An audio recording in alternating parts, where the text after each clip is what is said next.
UKLO 1 year masters. No IELTS required up to 5 years visa. High visa success rate. నమస్తే. ఎన్నో ఆధ్యాత్మిక కార్యక్రమాలు నిరంతరం మన ఛానల్లో కొనసాగుతూ ఉంటాయి. ఉపనిషత్తులకు సంబంధించి మనం గతంలో కూడా కొన్ని కార్యక్రమాలు చేసి ఉన్నాం. మీ అందరి నుంచి విశేష ఆదరణ లభిస్తూ ఉంది. దానికి ముందుగా మీ అందరికీ కృతజ్ఞతలు. ఇక ఈరోజు ఈశావాస్య ఉపనిషత్తు గురించి తెలుసుకోబోతున్నాం. దీనికి సంబంధించి పూర్తి వివరించడానికి నాతో పాటు ఉన్నారు ఉస్మానియా విశ్వవిద్యాలయానికి సంబంధించి విశ్రాంత ఆచార్య డాక్టర్ మసను చెన్నప్ప గారు. అలాగే ఉపనిషత్తులకు సంబంధించి ఎన్నో పరిశోధనలు చేశారు, నిరంతరం కొనసాగిస్తూనే ఉంటారు ఆయన పరిశోధనలు. ఇక ఉపనిషత్తులకు సంబంధించి చాలామంది చాలా రకాలుగా మాట్లాడుతూ ఉంటారు, కానీ దానికి సంబంధించిన పూర్తి అవగాహన కొంతమందికి మాత్రమే ఉంటుంది. అందులో ప్రథములు అని నేను నమ్ముతున్నాను. మీ అందరికీ కూడా ఖచ్చితంగా ఉపనిషత్తులకు సంబంధించి ఎలాంటి డౌట్స్ ఉన్నా కామెంట్ బాక్స్లో తెలియచేయండి. గురువుగారితో మాట్లాడాలి అనుకున్న వారు కూడా స్క్రీన్ మీద కనపడే నెంబర్కి కాల్ చేయండి. ఈరోజు ఈశావాస్య ఉపనిషత్తు గురించి తెలుసుకోబోతున్నాం. ప్రతి వీడియోని ఫస్ట్ నుంచి లాస్ట్ వరకు వాచ్ చేయండి. మ్యాక్సిమం మీరు ఎంతమందికి ఉపనిషత్తుల గురించి చెప్పాలి అనుకుంటున్నారో అందరికీ షేర్ చేసే ప్రయత్నం చేయండి. నమస్కారం అండి. అమ్మ నమస్తే. గురువుగారు, మనం ఈశావాస్య ఉపనిషత్తుకి సంబంధించి మాట్లాడుతూ ఉన్నాం. చాలా చక్కటి వివరణ ఇస్తున్నారు. అసలు ఈశ్వరుని యొక్క మొత్తం విషయం తెలుస్తుందేమో అన్ని వీడియోస్ కనుక అందరూ కంటిన్యూగా వింటే. అసలు ఈశ్వరుని యొక్క అసలు ఎలా పూజించుకోవాలి, ఏమని పూజించుకోవాలి, ఎవరిని పూజించాలి, ఈ విషయాలన్నీ కూడా తెలుస్తూ ఉన్నాయి. అయితే మరో ముఖ్యమైన ప్రశ్న ఏమిటంటే ఆయన స్వరూపం ఏంటి, లక్షణం ఏమిటో చెప్పండి. ఈశ్వరుని మంచి అంతటా వ్యాపించి ఉన్నటువంటి భగవంతుణ్ణి యొక్క లక్షణం ఏమిటి, మనకు చేసే కర్మలకు సుఖ దుఃఖాలు ఇచ్చే భగవంతుని యొక్క స్వరూపం ఏమిటి, అతడు లోపల బయట అంతటా ఉన్నటువంటి ఆ భగవంతుని యొక్క స్వరూపం ఏమిటి అని మీరు అడిగిన ప్రశ్న యొక్క సారాంశం ఇదిగా నేను భావిస్తున్నాను. దీనికి ఒక మంత్రం ఉంది ఇందులో ఈశావాస్యోపనిషత్తులో. అది 40వ అధ్యాయంలో 8వ మంత్రం. అది సపర్యగాత్ శుక్రమకాయమవ్రణమస్నావిరం శుద్ధమపాపవిద్దం కవిర్మనీషి పరిభూ స్వయంభూ యాతాతత్యతో అర్ధాన్ విదదా శాశ్వతీభ్యః సమాభ్యః. ఇది ఒక మంత్రం. ఇది అద్భుతమైనటువంటి మంత్రం.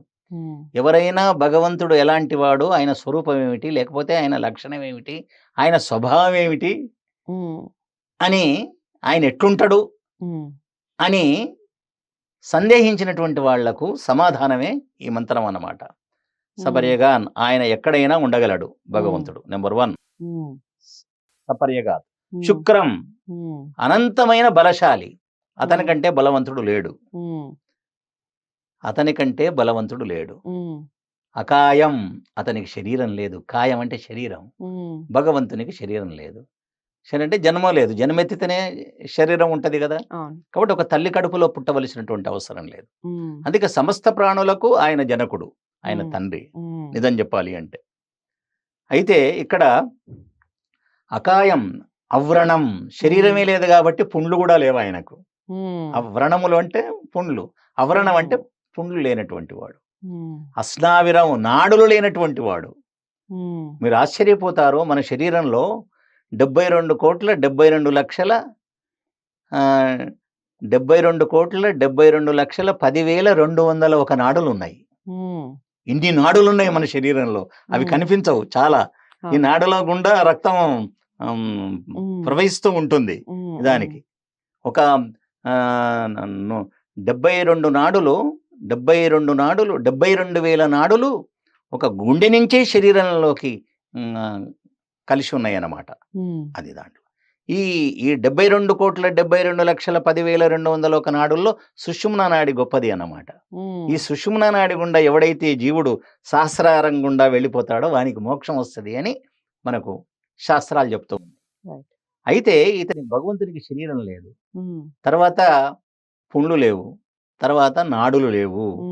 అంటే ఏమిటి? ఈ మూడు సార్లు చెప్పాడు ఇక్కడ. అంటే దీన్నే స్థూల సూక్ష్మ కారణ శరీరములు అంటారు. భగవంతుడు జన్మించడానికి కారణం లేదు, మనమంతా కారణ జన్ములమే.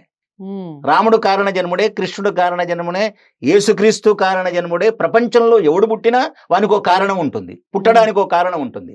కానీ భగవంతుడు పుట్టడానికి కారణం లేదు. అసలు భగవంతుడిని పుట్టవలసిన అవసరమే లేదు, పుట్టించవలసిన అవసరమే ఉంది, కానీ భగవంతునికి పుట్టవలసినటువంటి అవసరం లేదు.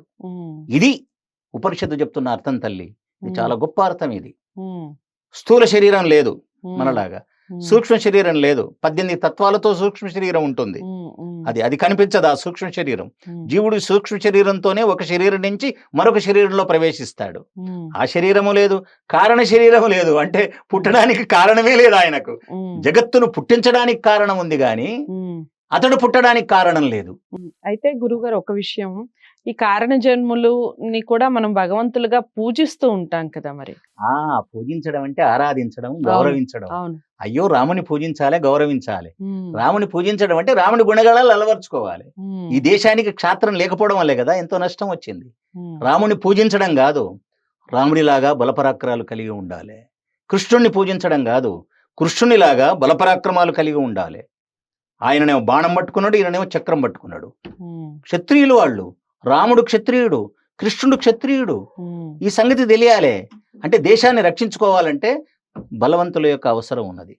జ్ఞానుల యొక్క అవసరం ఎంతుందో బలవంతుల యొక్క అవసరం ఉందని చెప్తుంది. నువ్వు ఎవరిని ఆరాధిస్తున్నావో, ఎవరిని పూజిస్తున్నావో, ఎవరిని స్తుతిస్తున్నావో అతని యొక్క గుణగణాలు అలవర్చుకోవడమే ముఖ్యం తప్ప పొద్దునుంచి పొద్దుదాకా కూర్చొని ఏమండి జపం చేయడం కాదు. ఇది పూజ యొక్క అర్థం అన్నమాట. అది తల్లిదండ్రులను పూజించడం అంటే ఏమిటి? అన్నపానీయాలు ఇవ్వడమే. పాదపూజ చేయడం కాదు. కొంతమంది పాదపూజలు చేసి అవి ఇవి చేస్తుంటారు అందరి ముందర. మా అమ్మకు నేను గౌరవిస్తున్నాను, పాదపూజ చేస్తున్నాను, మా నాయనకు చేస్తున్నాను, కానీ బయట లోపల ఏం చేస్తున్నారో మనకు తెలియదు కదా అమ్మ. కాబట్టి అమ్మ నాన్నకు అన్నం పెట్టడమే పూజ, గురువుకు అన్నం పెట్టడమే సత్కారం, అతిథికి అన్నం పెట్టడమే పూజ. కాబట్టి రాముణ్ణి కృష్ణుణ్ణి ఆరాధిస్తున్నామంటే వాళ్ళ గుణగణాలు అలవర్చుకోవడమే పూజ. ఇది ముఖ్యం. కాబట్టి ఇక్కడ భగవంతునికి స్థూల శరీరం లేదు, సూక్ష్మ శరీరం లేదు, కారణ శరీరం లేదు. అకాయం అవరణం అష్టావిరం శుద్ధం అన్నాడు. అవిద్య లేదు అతనిలో, అజ్ఞానం లేదు భగవంతుల్లో. అజ్ఞానం లేదు, తెలివి తక్కువతనం లేదు భగవంతుల్లో. ఆయన సర్వజ్ఞుడు, ఆయన శుద్ధం అపాప విద్దం. పాపం అతనికి అంటదు. నాదత్తే కశ్చిత్ పాపం ఏమండి అని కృష్ణుడు కూడా భగవద్గీతలో చెప్తాడు. ఎవడి పాపాన్ని భగవంతుడు అంటుకోడు. ఎవని పుణ్యం వద్దు వానికి, ఎవని పాపం వద్దు. కానీ వద్దు కానీ గమ్మత్ ఏమిటంటే నువ్వు పాపం చేస్తే దుఃఖాన్ని ఇస్తాడు, పుణ్యం చేస్తే సుఖాన్ని ఇస్తాడు. అదే ఆయన చేస్తాడు. చేపించేది కూడా ఆయనే కదా. ఎవరున్నారు భగవంతుడు చేయిస్తాడని? దానికి చెప్పనా భగవద్గీతలోనే, నకర్తృత్వం నకర్మాణి లోకస్య సృజతి ప్రభు నకర్మ ఫల సంయోగం స్వభావస్తు ప్రవర్తతే. నకర్తృత్వం, ఏ పనికి భగవంతుడు నిన్ను కర్తను చెయ్యడు. నీకు బుద్ధి జ్ఞానం ఇచ్చాడు, చేతులు ఇచ్చాడు, కాళ్ళు ఇచ్చాడు, ఇంద్రియాలు ఇచ్చాడు. నువ్వు బుద్ధి కలిగి మంచి పని చేయాలి, లోకోపకారమైనటువంటి పని చేయాలి. అదే కదా చెప్పింది, మా గృధకస్య సిద్ధనం, ఎవరిని దొంగిలించుకోకూడదని చెప్తున్నాడు వాడు. అదనమాట, బుద్ధి జ్ఞానం ఇచ్చాడని ఏ పని చేయించడా ఆయన, ఏ పనికి మనల్ని కర్తన చెయ్యాడు.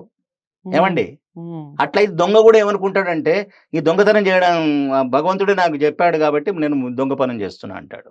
ఇంకోటి అడుక్క తినేవాడు ఏం చేస్తాడు, భగవంతుడు నాకు చెప్పాడు కనుకనే అంటాడు. ప్రతివాడు ఇట్లాగే అనుకుంటాడు. ఏ పని భగవంతుడికి లేదు. నన్ను లెక్చరర్గా పనిచేయమని భగవంతుడు నాకు ఏం చేయలేదు. ఏమండి నువ్వు ఎమ్మెల్యేగా పనిచేయమని ఆయనకేం చెప్పలేదు. నీవు పని చేస్తావు, ఏ పని నువ్వు ఎన్నుకోవాలంతే. అందుకే పనికి కర్తవు నువ్వే, ఫలానికి కర్తవు నువ్వు కాదు. అదన్నమాట. కాబట్టి ఇక్కడ మనం తెలుసుకోవాల్సింది ఏంటంటే భగవంతునిలో అజ్ఞానం లేదు. తర్వాత కవి ఆయన శుద్ధం అపాప విద్దం, పాపం అంటుకోడు. కవి సర్వజ్ఞుడు. కవి అంటే సర్వజ్ఞుడు. అందరూ కవులే అంటారు రచనలు చేసేవాళ్ళు, కానీ ఆయన సర్వజ్ఞుడు. ఎందుకు వేదాల ద్వారా ఆయన సర్వజ్ఞుడు అనే విషయం మనకు తెలుస్తుంది. మనిషి ఎవరి మనసులో ఏముందో తెలుసుకోగలుగుతాడు. ఏకకాలంలో అత్త మనసులో ఏముంది, కోడల మనసులో ఏముంది ఎవరెవరికి తెలియదు పరస్పరం. కానీ ఇద్దరి మనసులో ఏముందో దేవునికి మాత్రమే తెలుస్తుంది. అంతేకాదు ప్రపంచంలో ప్రతి ప్రాణి యొక్క మనస్సులో ఏముందో ఏకకాలంలో అదే సెకండులో అదే నిమిషంలో తెలుసుకోగలిగినటువంటి ప్రజ్ఞాశాలి భగవంతుడు. మనిషి అనే పదానికి ఇది అర్థం అన్నమాట. తర్వాత యాథార్థ్యతో అర్థాన్ని విదదా శాశ్వతేభ్య సమాభ్య.